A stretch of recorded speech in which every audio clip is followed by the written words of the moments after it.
आज भारत की साख दुनिया में गिरी है।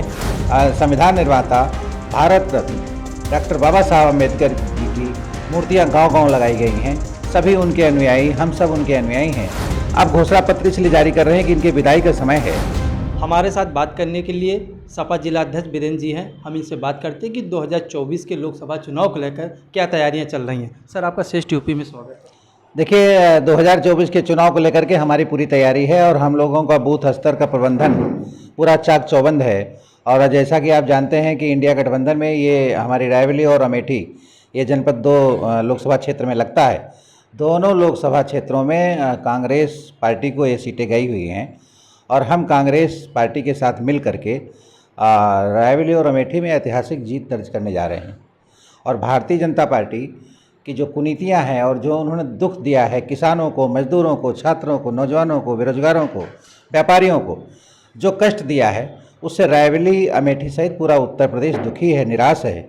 और वो इंतज़ार कर रहा है कि भारतीय जनता पार्टी के प्रत्याशी आवें और किस तरह से इनकी विदाई फिर से एक बार रायबरेली और अमेठी से की जाए। ये रायबरेली और अमेठी के जनपद के और ख़ासकर रायबरेली जनपद के सभी 6 विधानसभा क्षेत्र के आम मतदाता इंतज़ार कर रहे हैं और हमारे कार्यकर्ता सक्रिय हैं और हमारे कार्यकर्ताओं का बूथ पर बेहतर मैनेजमेंट है।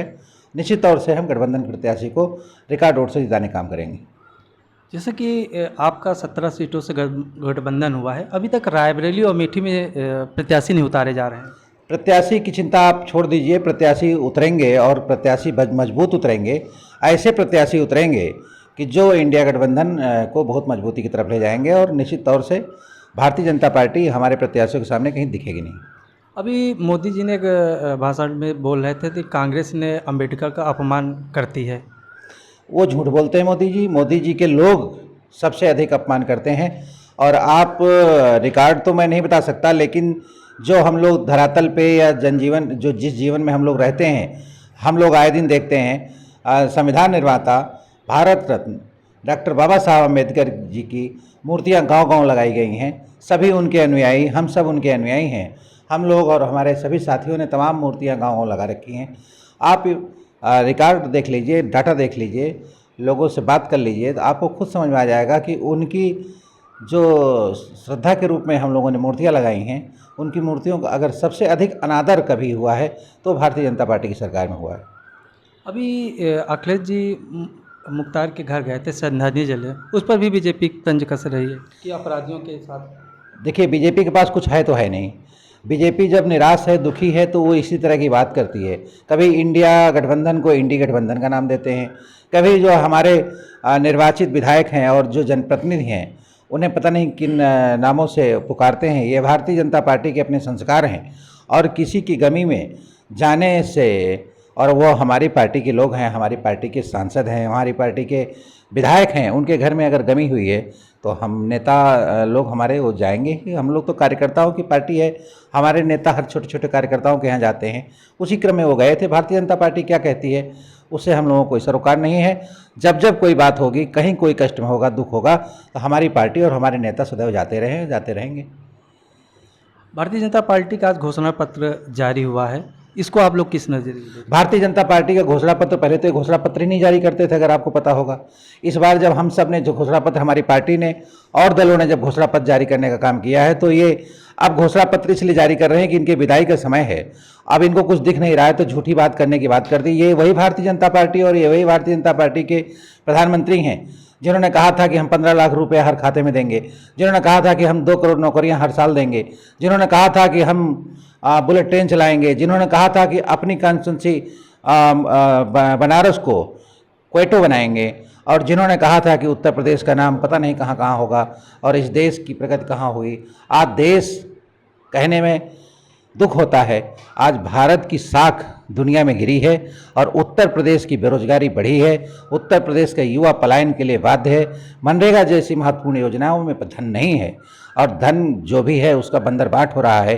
समाज कल्याण विभाग में आप जानकारी कर लो, जिस तरह से पेंशन के नाम पर लूट मची हुई है, पात्रों को पेंशन नहीं मिल पा रही है, मनरेगा योजना में मजदूरों की मजदूरी नहीं मिल पा रही है, सड़कें रायबरेली की टूटी हुई हैं, स्वास्थ्य व्यवस्था चरमरा गई है, कानून व्यवस्था नाम की कोई चीज़ नहीं है, और कुछ व्यक्ति विशेष लोगों को प्रताड़ित करने का काम भारतीय जनता पार्टी कर रही है, जिसमें सर्वाधिक हमारी पार्टी के कार्यकर्ता हैं जिनसे बदले की भावना से ग्रसित होकर के उन्हें उत्पीड़ित करने का काम भारतीय जनता पार्टी करती है।